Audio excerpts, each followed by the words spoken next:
영화 단골 소재 바운티호의 반란. 타히티 섬항해 도중 바운티호에서 발생한 선상 반란이라는 선전 문기로 상영됐다. 1786년 서인도 제도에 막대한 농장을 소유하고 있었던 영국인들은 자신들의 노예들에게 공급할 막대한 식량이 필요했다. 독립전쟁 때문에 미국 농산물 공급이 중단되자 영국 농장주들은 타히티 섬의 빵나무 열매가 아주 적절한 대체 식량이 될 것이라고 생각했다. 영국 해군 본부는 서인도 제도에서 무역업을 하고 있던 윌리엄 블라이 찰스 레프톤에게 바운티호라는 소형 군함을 제공해 이 같은 임무를 부여한다.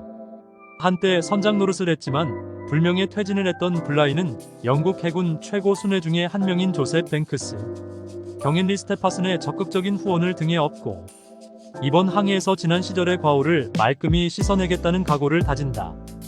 블라이의 이러한 의지는 무능하고 게으른 선원들 때문에 출발부터 삐걱거린다. 그렇지만 타히티 섬에 무사히 도착해 빵나무 묘목이 열매를 맺기까지 5개월 동안을 보낸다. 이때 선원들은 타히티 섬에 널려있는 다량의 골동품을 노획해서 고향에 돌아가 한 몫을 잡겠다는 생각을 갖고 있었다. 이후 다시 귀환길에 오른 블라이는 많은 선원들의 행태에 분노를 터뜨렸고 특히 플래처 크리스찬 클라크 게이블에게 상당한 질책을 가한다. 그런데 1789년 4월 28일 크리스찬이 뜻밖의 선상 내에서 무혈 쿠데타를 일으켜 통가 근처인 토프아에 이르자 선장인 블라이와 그를 추종하는 18명의 선원에게 5일 분량의 식량을 주고 방출시킨다. 항해 도중부하 한 명이 토프아 원주민들에게 피살당하는 곡절을 겪은 뒤 블라이는 대형 보트에 의지해 티모르 섬까지 머나먼 항해를 시작한다. 1790년 3월 1010만 고 끝에 영국으로 귀환했지만 해군 본부 측은 블라이에게 다시 빵나무를 구해오라는 명령을 내린다. 반란 소식을 전해들은 해군 측은 에드워즈 중위 클라우포드 켄트에게 판도라호를 몰고 가서 폭도들을 체포할 것을 명령한다. 타히티 섬 근처에서 폭도 14명을 체포해 돌아오던 중 배가 좌초되는 바람에 4명이 익사하고 나머지 10여 명은 재판을 받고 교수형을 선고받는다. 3명은 1792년 10월 29일 브런즈위코 위에서 교수형을 당했지만 나머지 죄수들은 영국 국왕의 사면 조치 등으로 풀려나는 혜택을 받게 된다. 이것이 바운티호의 반란의 전모다. 반란을 일으킨 뒤 폭도들은 티모르 섬까지 무려 6,400km에 달했기 때문에 블라이와 그를 따르는 부하들이 생존하기는 힘들 것이라고 판단했다. 하지만 블라이와 부하들은 숱한 난관을 극복하고 영국 본토로 귀환하게 된다. 항해 도중 블라이는 타히티 섬에 존재하고 있는 여러 재물 등이 반란을 불러일으킨 주요 원인이 됐다고 기술하고 있다. MGM의 명제작자 어빙지 탈버그가 영국 해군의 영웅 중 한 명으로 추앙을 받고 있던 블라이와 그를 둘러싼 폭도들의 사연을 담은 바운티호의 반란을 극화했다.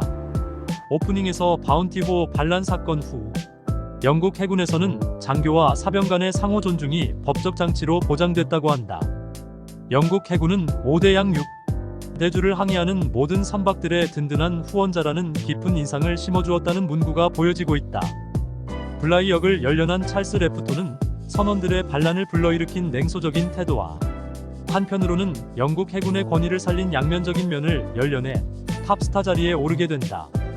영국 국가인 룰 브리테니아가 울려 퍼지는 가운데 막을 내리게 되는 바운티호의 반란은 비록 영국 해군의 얽힌 내용이라는 한계를 갖고 있지만 개인이 희생되더라도 체제의 권위에 따르는 것이 개혁을 위한 지름길이라는 메시지를 담아 관객들의 호응을 얻어냈다.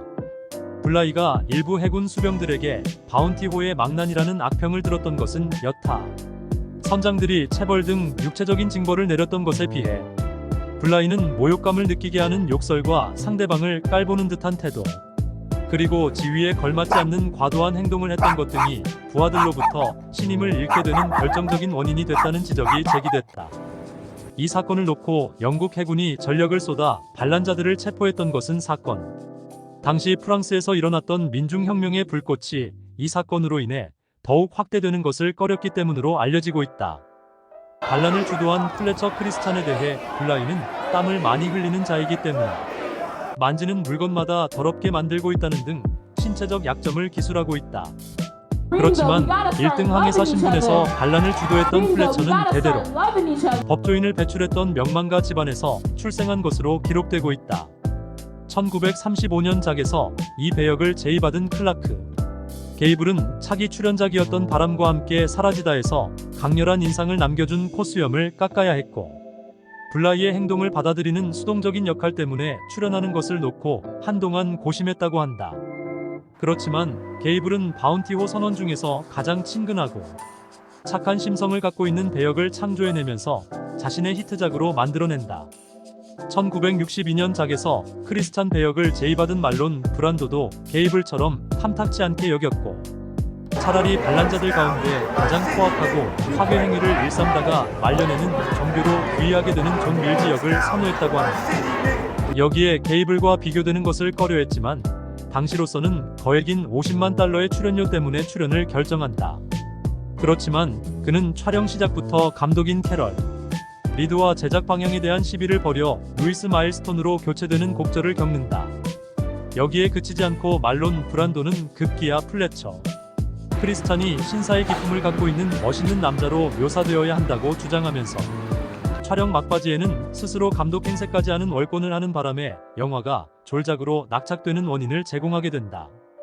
1984년 작에서도 매드맥스로 출세가도를 달리고 있었던 멜 깁슨이 자신이 구축해놓은 스타 이미지가 상당히 손상되지나 않을까 하여 망설이다가 결국 출연을 하게 되는 등 플래처 크리스찬 배역에 대해 1급 배우들이 모두 내켜하지 않는 감정을 드러낸다. 반면 1984년 작에서는 그동안 대립적인 관계로 묘사됐던 블라이와 플래처 크리스찬이 동성애적인 관계를 갖고 있었던 것처럼 묘사하는 장면을 삽입시켜 관객들의 호기심을 자극시킨다.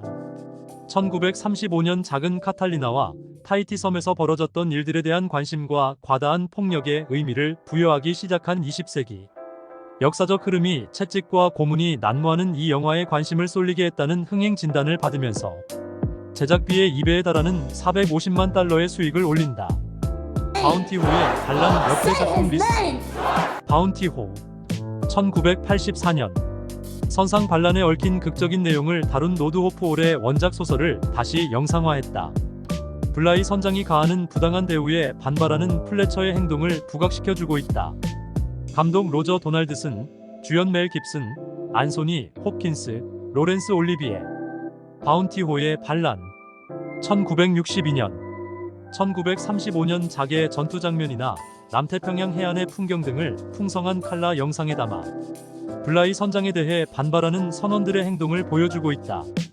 망망대해에서 벌어지는 반란 장면을 브로니슬라우 케이퍼의 관현악을 강조한 테마 음악이 호쾌한 분위기를 선사해 주었다. 감독 루이스 마일스톤, 주연 말론 브란도, 트레버 하워드, 리차드 해리스. 바운티호의 반란 1935년 독재자 같은 태도를 갖고 있던 선장 블라이에게 반기를 드는 선원들의 행각을 다루고 있다. 아카데미 작품상을 수상했다. 감독 프랭크 로이드, 주연 찰스 레프턴, 클라크 게이블, 프란초트 턴, 허버트 문딘.